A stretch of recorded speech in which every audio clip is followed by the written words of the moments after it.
Lana Beniko woke with heavy lids, her mind and body brittle against the cold stone of Tulak Horde's tomb. How long had she slept? The strain in her limbs told her not long enough, but she feared it had been days. Hunger clawed at the lining of her stomach, but Lana shook it off. She needed to keep moving, keep searching. To stay here was to become just another lifeless relic of the tomb. Dark soil stained Lana's fingernails as she pushed herself to stand. The air was drafty, chapping her already raw lips. "You're awake," a hoarse voice stated. Lana had forgotten she wasn't alone. Benzin knelt at the entrance of the alcove they had chosen as a resting spot, his red Sith pureblood skin easily recognizable. Kagan was curled next to him, still asleep, long dark hair hiding her face. They were all that remained of the initial group of acolytes. "Yes."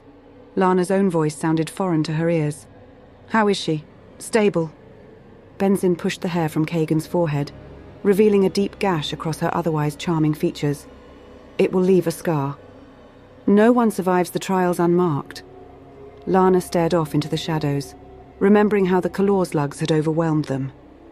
Lana had tried to cut a path for the other acolytes, but they lost Grek and almost Kagan. Her arm still ached from slicing through the worms' sinuous bodies. If Harkon could see them now... Lana gritted her teeth, imagining the Overseer's sardonic laugh. The man was a sadist. Lana had stood by as he weeded out the weak, telling herself this was just the way of things. She had remained silent as he insulted them, beat them, and forced them against each other. Why should she, daughter to one of Dromund Kaas's most celebrated entrepreneurs, care about a group of slaves? Because they were Sith, and they had withstood everything Harkon had thrown at them. They had impressed her, and Lana wanted to see Harkon's face when he found out they had worked together to complete his final trial to find Tulak Horde's helm. A task he deemed impossible. Kagan stirred. Benzin helped her to a sitting position. "Can you move?" She smiled. "I don't have a choice." Benzin offered Kagan his shoulder and the three left the alcove. Durasteel vibrasword in hand, Lana led them down a dark passage to what she hoped was the chamber containing Horde's armor.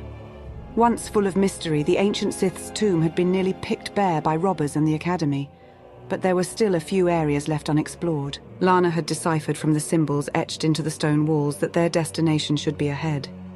Even the quietest footsteps disturbed the rocks loosened by the passage of time. Lana stifled a cough as dust invaded her nose and lungs, eyes narrowing to see the path.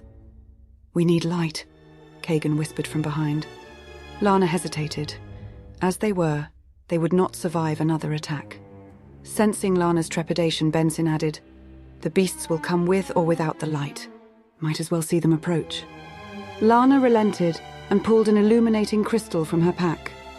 The corridor was covered in rubble from a fallen column, but was otherwise clear. Kagan, her skin pale and clammy, winced as Benzin and Lana helped her over the debris. Lana tried to keep a steady pulse. If they were to succeed, she needed to focus on the task at hand and channel her fear into more productive energy. When they reached the end of the hallway, Lana held the crystal high to see as much of the chamber as possible. She sighed. It was a ruin. Broken tablets lay scattered on the ground. Statues, damaged and forgotten, looked ready to crumble from the slightest touch. It would take hours to sift through, but if the helm was here, then it would all be worth it. "Kagan, rest a while. Benzin and I will clear the largest pieces." Her fellow acolyte looked like she might protest, but Benzin was already imploring her to sit. Lana closed her eyes and used the Force to channel what little energy she possessed into moving one of the tablets off to the side. "You're certain it's here?" Benzin asked, his breath heavy from concentration. "I'm not certain of anything," Lana replied, "but it's our only lead." They worked in silence, moving the rubble piece by piece until the room finally began to take shape. From what was left of the plaques, Lana deduced this chamber once housed some of Horde's most valuable artifacts. The helm should be here. She just hoped it wasn't crushed under the fallen stones. As she lifted a carved torso off of the ground, Lana felt Benzin stiffen next to her and then scrambled towards his vibrasword. "Stay back!" Something shrieked behind her. Lana turned to see a Zabrak, dirty and shaking, holding a dagger to Kagan's neck. The blade was crudely made, but more than capable of killing Kagan in an instant.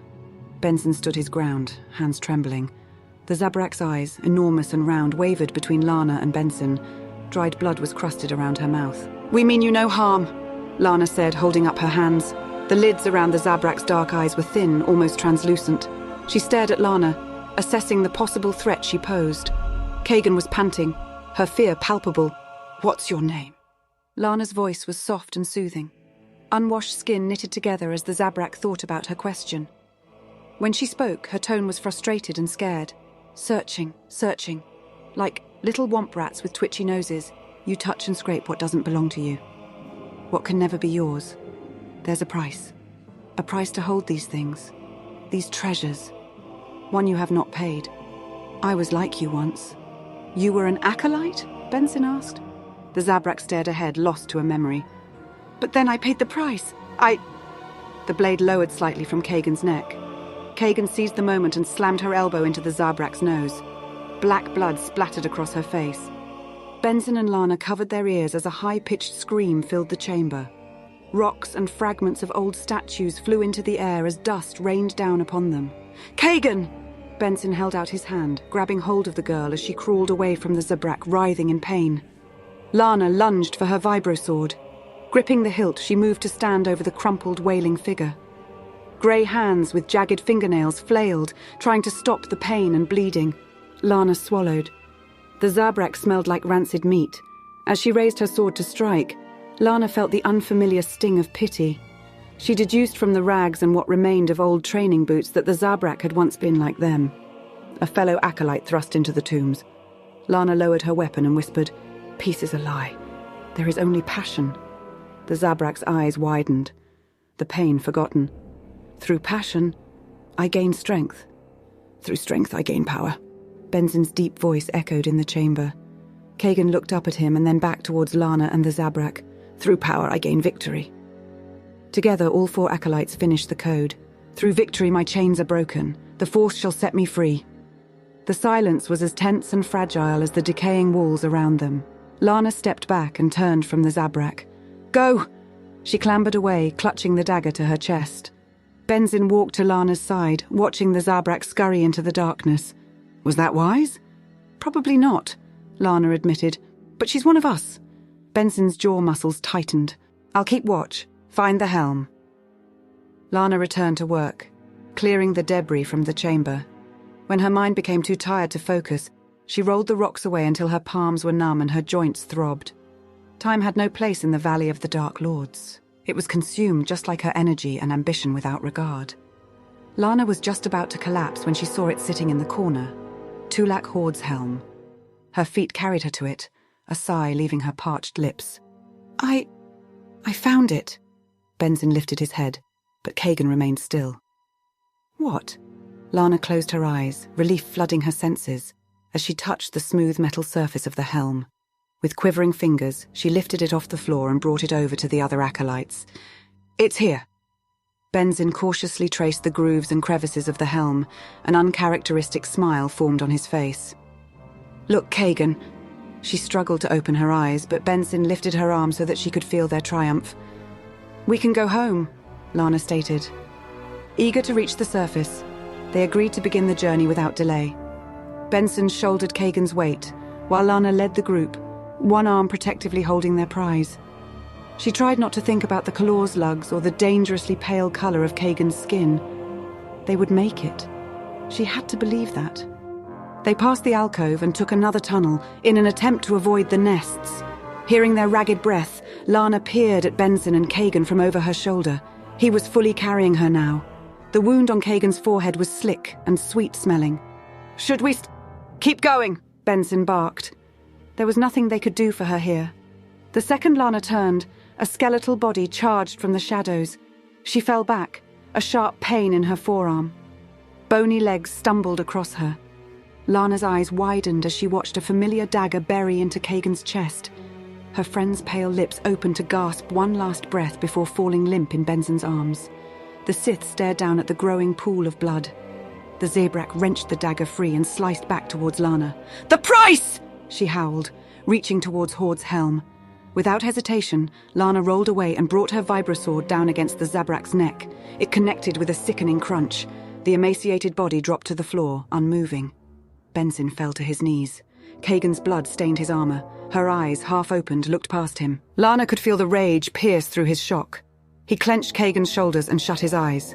She prepared for his attack, but it never came. Lana sensed his anger dissipate as quickly as it had spiked. Benzin held Kagan's body close to his chest, pushing himself to stand. "Let's go. Benzin, she's..." "When we entered the tomb, you said we could only succeed if we worked together. You were right. We found the helm." 2 red fingers closed Kagan's eyes. "We're leaving this place together." Lana nodded. She spared one last glance for the Zabrak at her feet, and then continued towards the surface.